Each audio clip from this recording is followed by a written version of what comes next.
Bonsoir tout le monde. Alors, on continue les vidéos. Nous en sommes à la vidéo numéro 15, qui correspond à peu près à la moitié de ce que je vous ai prévu. Sauf si vous me mettez en commentaire comme quoi vous en avez marre et que vous n'avez plus envie de faire ça actuellement. Je ferai une pause et je reprendrai ultérieurement. Voilà. Donc, c'est parti. On va avoir besoin de l'enveloppe punchboard, mais dans un deuxième temps. Dans un premier temps, donc vous allez prendre un papier qui fait 15 cm sur 14 cm. 15 cm sur 14 cm. Donc, je vous mets ça pour qu'éventuellement vous puissiez screener. Ou faire pause, faire comme vous voulez. Donc, on a des plis à faire. Donc, attention à ne pas couper. Donc, on a un pli à 12,5.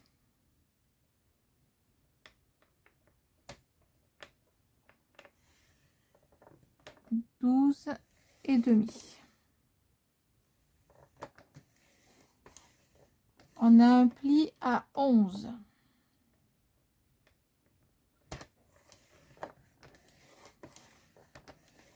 À 9,5.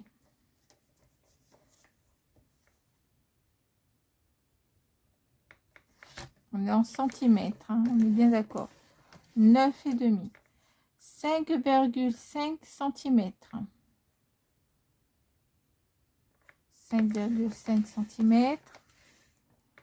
4 cm.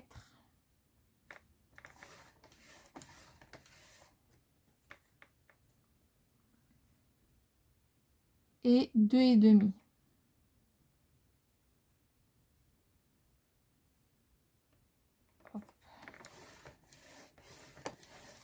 Voilà pour ce côté. Pour l'instant, vous avez 6 traits. Vous tournez votre feuille. Vous allez faire une marque à 2,5.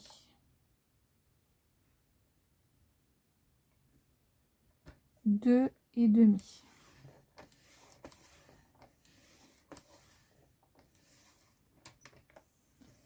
Vous allez faire une marque à 4 cm.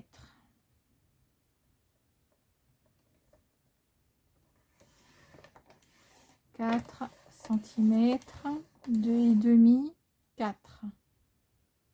Non, je suis en train de me tromper. Je suis en train de me tromper. 2,5, 5. 5, 5, 5. Ne trompez pas comme moi, c'est 5. Hop là. Faut que je fasse attention parce que je vais faire mes plis. 5. 7,5. Là, c'est tous les 2,5. 7,5. Hop. 7,5. 10. Donc, il n'est pas que je fasse attention. 10 et 12,5. 12,5. Normalement, il vous en reste une petite. À la fin, c'est ce qui va vous permettre de coller. On met tout de suite du scotch sur le bord, le petit bord que l'on vient de faire. Hop.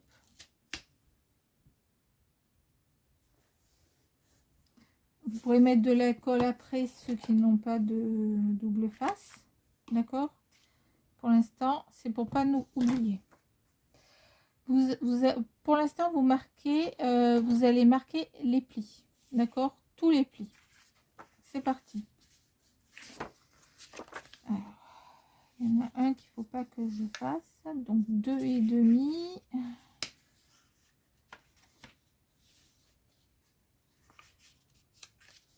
Hop.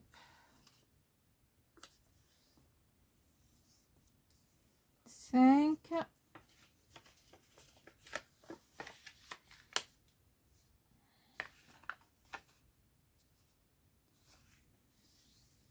7 et demi, 10,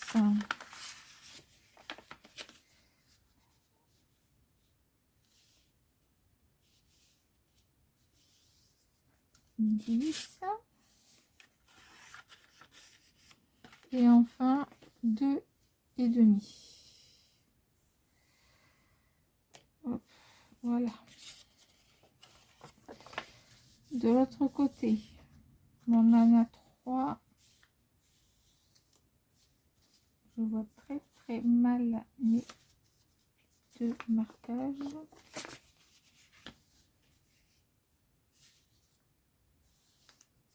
Je vais faire de l'autre côté pour l'instant.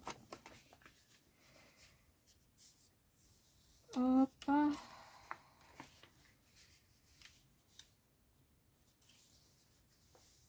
Hop.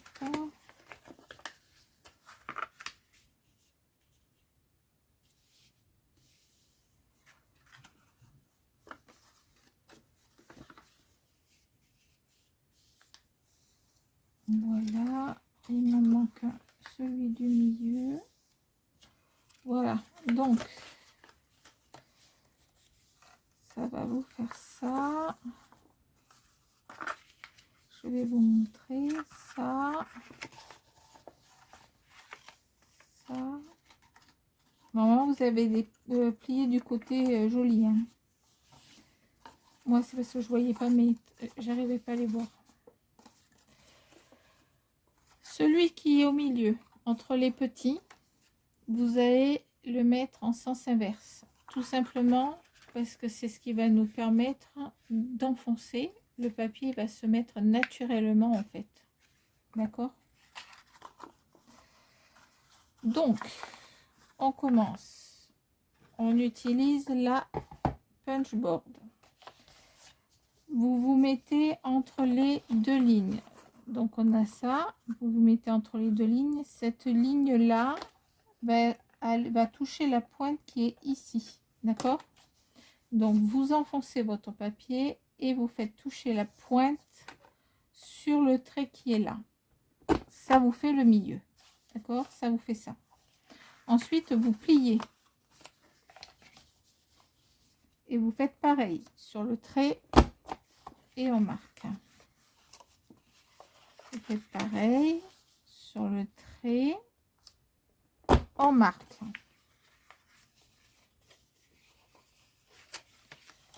Sur le trait, on marque.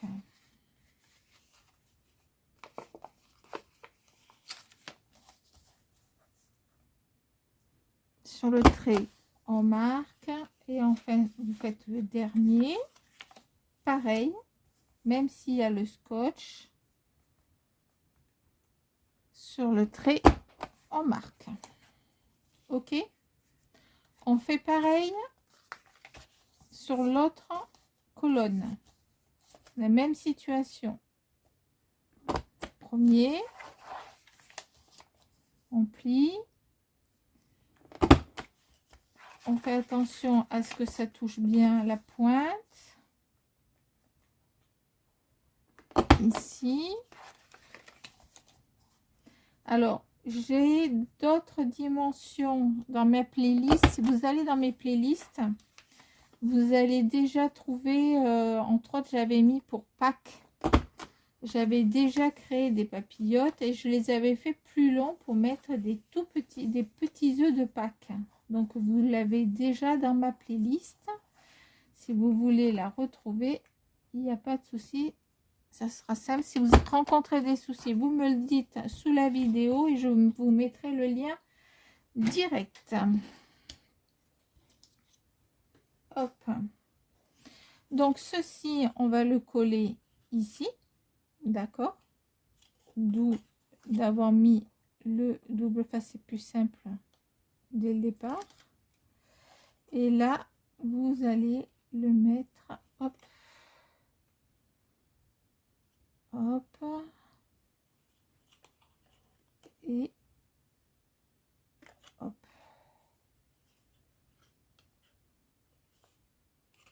Voilà.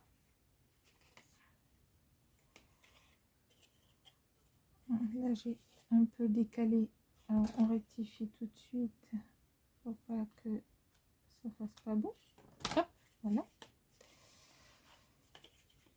Et maintenant, il vous reste à mettre on va mettre quoi? Du bleu, du gris. Du gris, tiens.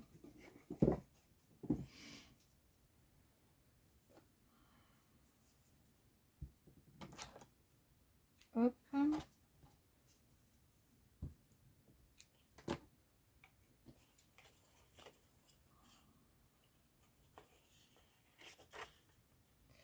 Donc là, vous prenez du fil à rôtir, enfin ce que vous avez. Mais du fil, c'est mieux. Pour fermer, c'est plus simple. Et vous faites une boucle. Hop. Voilà. Faites pareil de l'autre côté.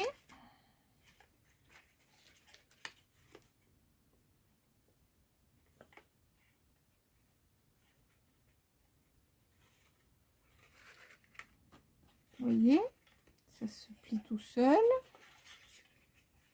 sans forcer. Ne vous inquiétez pas, les chutes que je coupe là sont toujours utilisées. Voilà, et vous avez votre papillote. Donc, celui-ci, j'ai fait un essai pour essayer de voir si on pouvait mettre quelque chose là. Oui, mais il faut quelque chose de plus long. Voilà. Donc, 3 papillotes. Voilà. Très simple. Et vous pouvez quand même en mettre. Mais je vous dis, vous pouvez mettre plus long, plus large, plus... Enfin, il y a plein de possibilités. Le principe, en fait, reste toujours le même. C'est que vous créez toujours cette bande-là. Toujours cette bande-là, cette dimension-là. En fait, dans tous vos projets, pour que ça plie. Donc, vous pouvez faire très long, mais il faut que vous prévoyez cette partie-là. D'accord? Si vous prévoyez cette partie-là, c'est bon, ça fonctionnera systématiquement. D'accord? Donc, ben, je vous remercie d'avoir regardé la vidéo. Et puis, je vous dis donc à la vidéo numéro 16 avec l'enveloppe Punchboard. Alors, il y en a qui m'ont dit que j'avais fait une erreur sur enveloppe. Alors, ce n'est pas français, donc c'est pour ça que moi je l'écris comme c'est sur la machine, l'outil. Voilà. Voilà. Donc, hop, à vos créations, mesdames. Vous pouvez faire ça pour Pâques. C'est sympa, très sympa pour Pâques. Pour les anniversaires aussi, pour les mariages, ça peut faire une déco très sympa avec un marque-page. Enfin, multitude d'occasions. Hein. À Noël, c'est pareil, il suffit de prendre de papier de Noël, etc. etc. Voilà, goodbye, prenez soin de vous.